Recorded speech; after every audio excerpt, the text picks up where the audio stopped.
For this week, we will discuss Module 4, which will tackle what is culture and how does it define our moral behavior.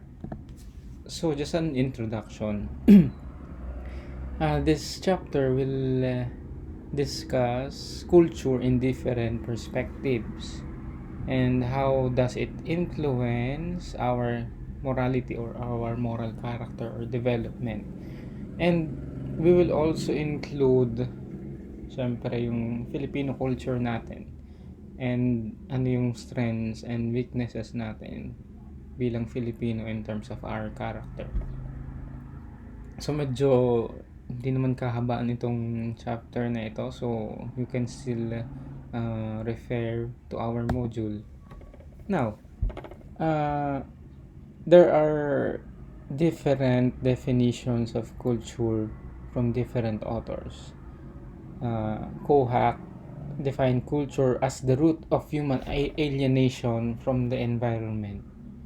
Okay? Pag sinabi nating alienation, parang it separates us from different people or different environment. And it is true dahil kapag ang kultura natin ay very particular, for example, Filipino culture, it alienates us from a particular environment. Kunyari sa Western culture, sa American culture, sa Mexican culture. Okay? Kumbaga, magkakaibang kultura ay magkakaiba ding kumbaga kumpas o tunog ang sinusunod. Kaya it alienates us o hinihiwalay tayo sa iba pang kultura o sa iba environment. Another thing is, or another definition is, culture is a concept that refers to a broad and diverse collection of often intangible areas of social life. So, alam natin na ang kultura ay it is composed of different things or different concepts, norms, values, etc. Pero it is not something that is really tangible o nahahawakan. Kumbaga, culture is a concept. Kumbaga, sa philosophy, it is a substance. Dahil ito ay substance, ito din yung ito yung nagbibigay buhay sa isang kultura o sa isang community. O pwede nating ilagay na because culture is intangible, the culture is the spirit which gives life to the body. O kumbaga, yung pagiging Pilipino natin ay ang katawan at yung nagbibigay ng buhay sa katawan ng pagiging Pilipino, yung kultura natin bilang Pilipino. Okay? And the next one is from Lederach. He introduced culture as the collective knowledge and schemes generated by a group of people to perceive, view, convey, and react to the social realities around them. So, parang related dun kay Cole na it is a set of culture, norms, belief, etc., knowledge. But, ang emphasis ni Lederach is it was formed by a group of people in a particular society. And lastly, from Zimmerman, it is the specific characteristic and awareness of a specific community of people, including language, religion, etc. So, yung pagtingin ni Zimmerman is, kung ikukumpara natin dun sa tatlong nauna, ang pagtingin ni Zimmerman is precisely, or I think it is from a different perspective, from a third person perspective. Okay? So yun, tama yung mga sinasabi niya na he also became more particular about culture. Sinasabi niya yung language, religion, even food, behavior, of course, etiquette, fashion, and music and arts. Now, from the definition that we had from the previous authors or previous writers, we can conclude 8 concepts about culture. Okay, so let us just enumerate it. It is an analects of items with cultural or historical interest. It is a remark of people's choices and admiration of beauty. It is in harmony with the environment, and an individual has a role to play on it. Kumbaga, yun sa number 3, mahalagang maintindihan nyo na it is in harmony with the environment. Kaya makikita nyo, yung kultura natin bilang Filipino, anthropologically speaking, ay pang tropical yung kultura natin. Kumbaga, dahil tayo ay nasa tropical country, wala sa kultura natin yung concept o yung konsepto ng winter, yung pagsusuot ng winter fashion. Kaya minsan nakakatawa, lalo na dito sa atin, kunyari dito sa Nasugbu or dito sa Western Batangas, minsan nakakatawa na, ewan, personally, minsan makikita mo nasa bilang December, naka-jacket na, naka-sweater, parang minsan ang init-init naman, ganun bagay. Kaya dapat laging in tune ito sa environment, yung kultura natin, for why they're in scope as it includes beliefs. Okay, yan. Nabanggit yan kanina ni Zimmerman. Number 5, it embraces material objects that are significant to a particular group or society. So, katulad nung ang kulturang Filipino, ito yung nasasalamin, kunyari ng jeepney. Okay? Yung jeepney kasi, ang pinapakita nun ay yung pagiging resourceful natin. Kung matatandaan yung history ng jeepney o yun ng jeep ay nagmula lang yun nung after World War II, nung iniwan ng mga Amerikano yung mga American jeep nila na ginagamit sa gera. Anong ginawa ng Filipino? Pinahaba yung upuan sa likod and everything follows. Yun, pinapakita nun kung ano tayo, kung ano yung history natin bilang Pilipino, yung bayanihan, yung bahay kubo, etc. etc. And the 6, it is related to the social structure and economic aspects of society. Okay?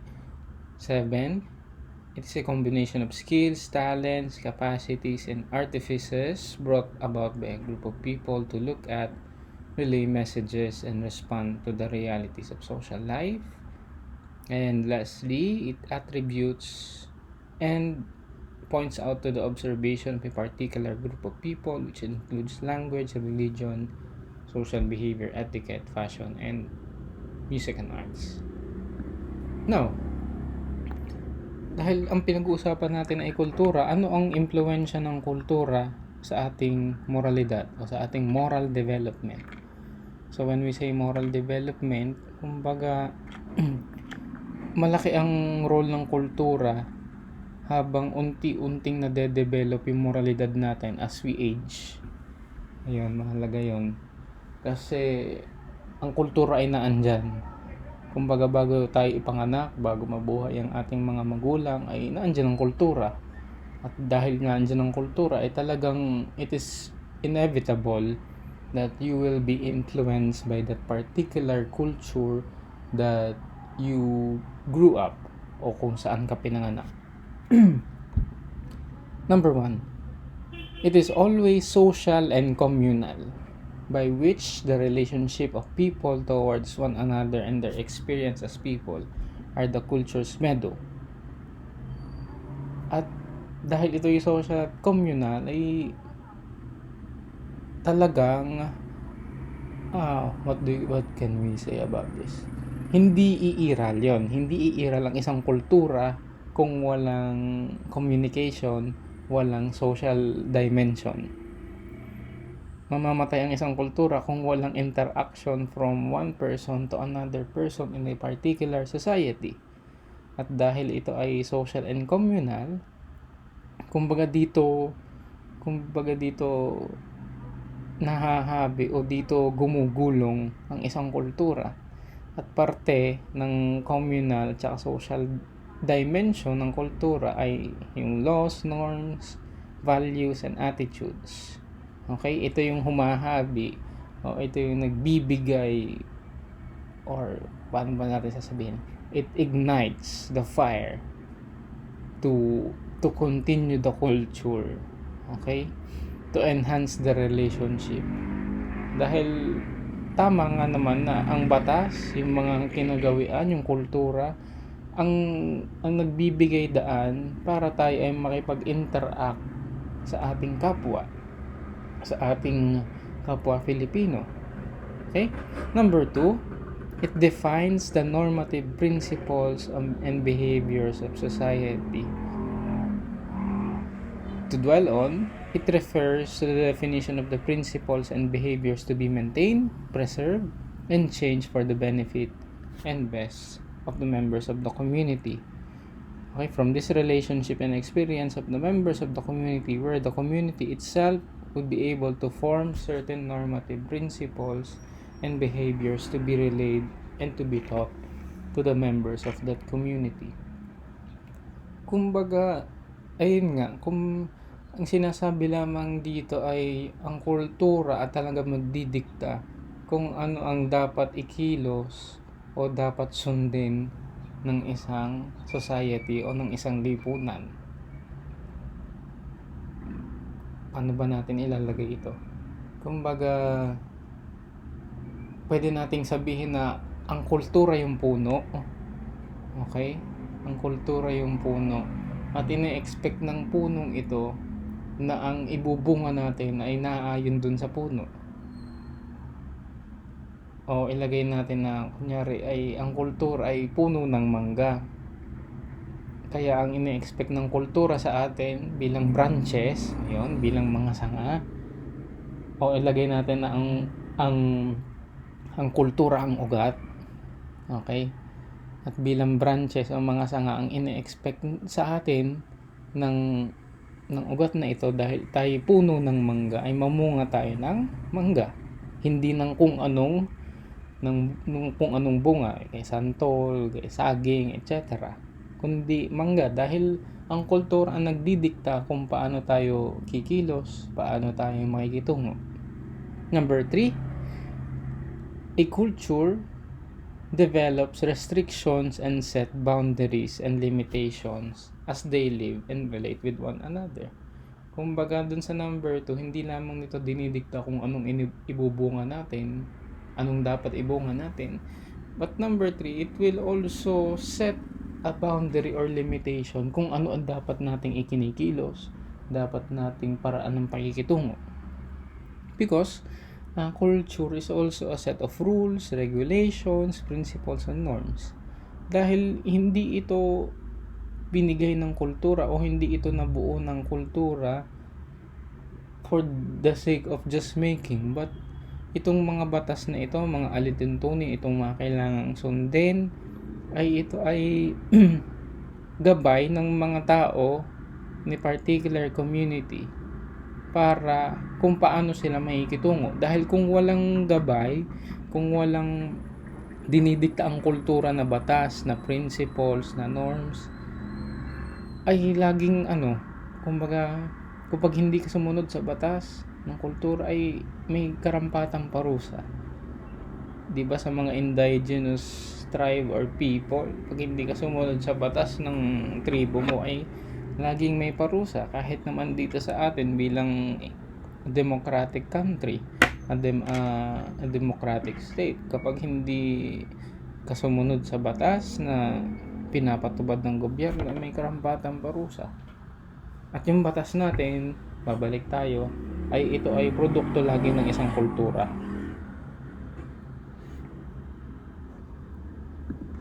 Fourth, as culture helps in generating the character and identity of its people, it also includes their moral character. So yun, kaninang pinag-uusapan natin batas, yung mga alituntunin, yung mga gawi. Ngayon, deep inside or beneath those laws, norms, cultures, and behaviors, culture is influencing our moral character. Okay? It will also help or it will contribute to the character and identity of the people in the community through the norms, standards, rules, regulation, and laws. Kumbaga, itong kulturang ito, kasama ang mga batas, kahit religion, kahit mga tradisyon, ito ay magdidikta kung paano ka kikilos. O sabihin natin ito ay magdidikta kung ano ang tama at mali sa isang partikular na kultura, a particular na society set aside from the society that we have. If the community is traditional or more modern in character, then that is the way the members of the community will learn and experience. But of course, not all have good implications, di ba? If our culture is very traditional o sa term natin ay conservative, ay meron din tong kalakip na parang consequence. Kumbaga, hindi pag masyadong traditional or conservative, may mga quote-unquote na papag-iwanan tayong sa mga bagay-bagay. And the other way, kapag tayo masyadong modern, o sa term natin mas makakaril tayo masyadong liberal, ay ang danger nito ay nakakalimutan natin yung ating roots o yung ating kultura na pinagmulan. Example ay sa iba na ngayon ang iba na ngayon ang description ng Maria Clara. Una ay sa damit, iba na ang description. Sa pananalita, sa pagkapwa-tao, iba ang definition ngayon ng Maria Clara. Pwede nang magkaiba ngayon dahil ang kultura ay sumasabay din sa panahon. Okay? Lastly, it identifies the authorities or governing individuals or groups. So, ang nagpapatabad ng batas, ang nag-i-interpret o nagpapakita ng batas ay ang pinuno ng isang community. Okay? Kaya yan ay sa tribe, kunyari tribe leader, etc. Kaya yan ay katulad nating isang demokratikong bansa o isang republika na ang nagpapakita ng authority ay ang presidente, yung mga nakaupo sa pwesto, sa gobyerno. At kung tingnan niyo mabuti, halos lahat ng cell group o lahat ng grupo ng society sa Pilipinas ay laging may namumuno sa barangay, sa bayan. At ang pinaka gusto kong bigyan ng emphasis ay ang pinaka smallest community in a society is the family. Kaya nga sa pamilya ay ang sign ng authority kahit sa ang kultura ay ibinibigay sa magulang. At sa atin bilang Filipino, magkaiba pa yung role o yung responsibility ng nanay at tatay. Ang traditional ay ang nanay ang ilaw ng tahanan, ang tatay ang tagapag-provide o haligi ng tahanan. Pero ngayon, dun sa konseptong iyon, ang nanay ang nag-aalaga sa bahay, siya ang bahala sa mga anak, bahala sa gawaing bahay, mag-maintain ng bahay, mag-develop ng karakter ng mga anak dahil siya yung madala sa bahay. Yun yung traditional. Ang tatay ang nagtatrabaho, nagpo-provide financially sa pamilya. Pero ngayon, pwedeng magkaiba. Pwedeng ang tatay ay parehong ilaw at saka haligi, ang nanay ay parehong ilaw at saka haligi, etc. Dahil nagbabago o gumugulong din ang kultura sa kung ano ang hinihingi ng panahon ngayon. Okay? Now, so our last two discussion are the characteristic of the Filipino culture. Itong unang ito, yung mga gandang karakteristik natin bilang Filipino. Una ay, we are very resilient. Anthropologically, malaki ang contribution ng environment natin sa ating resiliency. Ang daming nasa Pacific Ring of Fire tayo. So, historically wise, tayo ay Marami ng pagsabog ng bulkan na na-experience ng Pilipino recently dito sa ating probinsya, sa Taal, yung Bulkan Taal. Okay? Anthropologically din, anthropologically ay nasa tropical country tayo. So, madalas average of 20 typhoons in a year nadaan sa atin. Kita nyo yung resiliency natin sa Yolanda, sa Glenda, etc. So, naandyan lang, kumbaga, ang lahat ng ito ay bumubuo sa ating pagiging matatag, pagiging resilient. Historically, ay pinakita din ng ating resiliency, tatlong kolonyalism ang ating dinaanan, sa mga Espanyol, sa mga Amerikano, sa mga Hapon. At sana ay wag na sumunod, wala nang sumunod. Dahil we know for a fact right now that the influence of China in our sovereignty is very powerful. At ang nakakalungkot ay madalas ay kumbaga sunod-sunuran tayo sa gusto ng China. Pinagbebenta ang sariling lupa, sariling dagat. Yan ang nakakalungkot.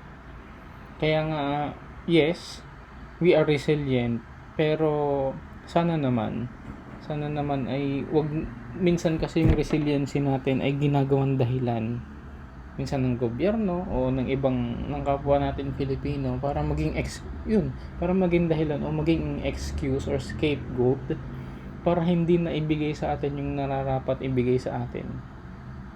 Kumbaga, personally speaking, yes, we are resilient, pero we should get what we deserve because naghihirap din tayo. Di ba? Kaya nga lalo itong COVID-19 na ito, yes, we are resilient. Pero wag gawing excuse yung resiliency para hindi maibigay yung proper care at proper need ng mga Filipino, lalo na ngayon. Dahil we deserve a better living condition. Number 2, we take pride on our families. Very common sa atin ito. Kumbaga, kunyari sa pamilya may naging abogado, o may naging senador, o may naging mayor. Parang kahit sobrang layo na nung blood relation or family relation na yan, tawag ay pinsan ko yan, okay, kamag-anak ko yan, pamangkin ko yan, kahit sobrang layo, because we are proud of our families, we are proud of the way we are. Kaya nga minsan ay madalas ay kapag may mga Filipino na nagtatribe sa ibang lugar, sa Amerika, sa Europe, in terms of different things, kunyari sa sports, sa politics, sa health, we are very proud of them. Number 3, we are very religious. Okay, because 500 years ago, when Spain came in the Philippines, they also brought religion, Christianity. So, malaki ang impluwensya ng religion sa ating kultura, kahit sa ating pananalita. Kanyo yung matatanda, ang bukang bibig lagi ay awa ng Diyos, okay? Awa ng Diyos, nakakaraos naman, Diyos ko po, di ba? Yan ay malaki impluwensya ng religion sa atin. We are very religious. We are very respectful. Po and opo, pagmamano. Filipinos help one another. Okay? This is very common to us. Magaling tayong tumulong. Number 6, we value tradition.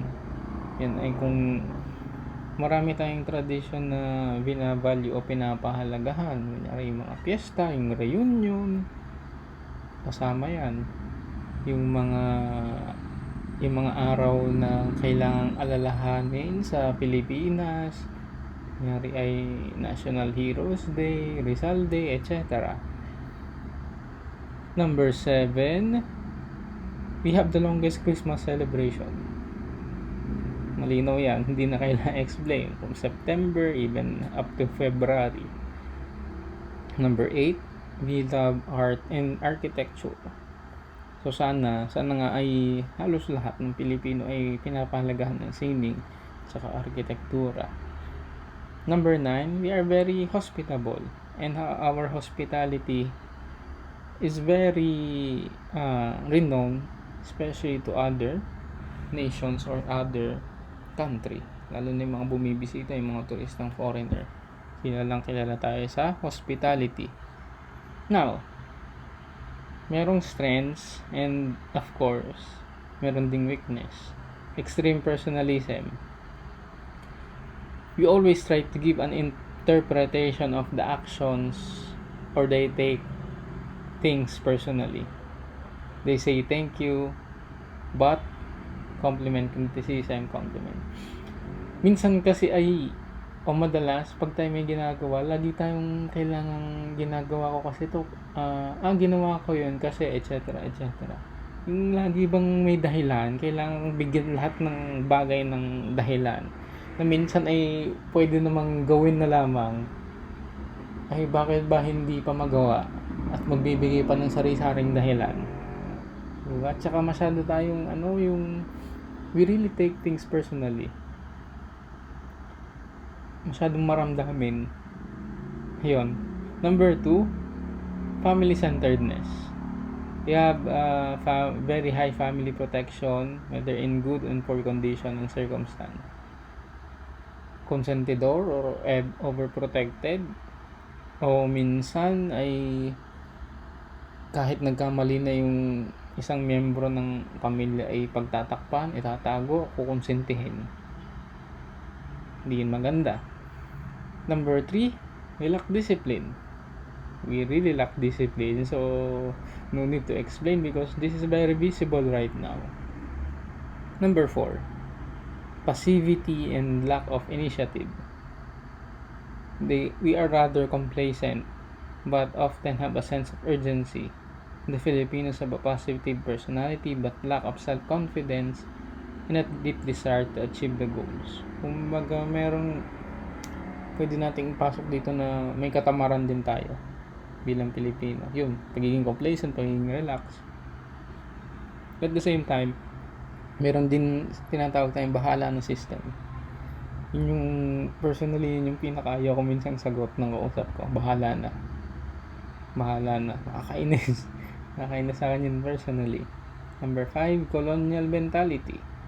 So, sa colonial mentality, kumbaga mas yung mas sinatangkilik natin yung produkto ng ibang bansa kaysa sa atin. At nakakatuwa din na nakakalungkot na marami ngayong Filipino na nagsusulong na support the local industry. Pero minsan ay if you will read the history, or you will know the history, dun sa Laguna meron dong ang tawag ay IRRI. Hindi ko alam kung nakapag-field trip kayo ng bata kayo dun sa Los Baños. I think nasa loob to ng UPLB, yung International Rice Research Institute. So yun ay it was built, or it was established siguro 80s or 80s, 70s. Dahil yung International Rice Research Institute, kumbaga noong mga unang panahon, 70s, 60s siguro, ay ang Pilipinas ang number 1 rice exporter dito sa Asia. Kumbaga kapag ang pinag-usapan ay pagtatanim ng bigas, pagpaproduce ng bigas, ay Pilipino ang number 1. Pero ngayon ang nangyayari ay baliktad na. Kumbaga sila ay yung mga karatig bansa natin, Vietnam, Laos, Indonesia, Malaysia, etc. Sa pagtatanim ng bigas, sila ay natuto sa atin. Pero ang ngayon ang nangyayari ay yun, sa kanila tayo na-order ng bigas. At ang epekto nun ay nababa yung value ng bigas ng mga local farmers natin. Kaya halos wala silang kinikita. Diba? Halos walang kinikita yung mga local farmers natin dahil sa ganong mentality natin. Kanya-kanya syndrome. Minsan ay wala tayong pakialam sa kapwa. Bahala ka dyan. Meron tayong concept na nagtatrabaho ako tapos ganyan ka, bahala ka sa buhay mo. And lastly, lack of self-analysis and reflections. Tayo daw ay very superficial and dreamy, o pag sabihin na nating madalas ay wala tayo sa realidad. Okay, ayaw natin gumising minsan o madalas sa mga panaginip natin. Lagi na lamang nangangarap.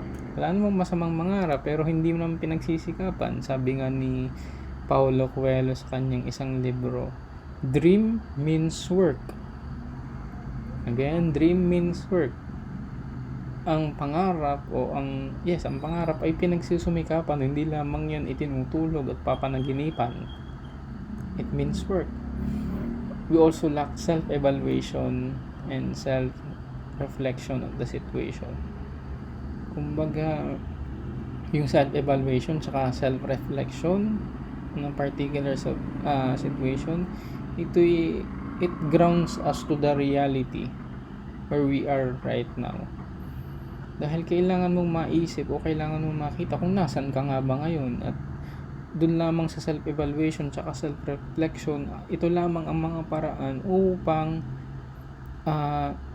malaman mo kung ano yung dapat na hakbang na gawin mo.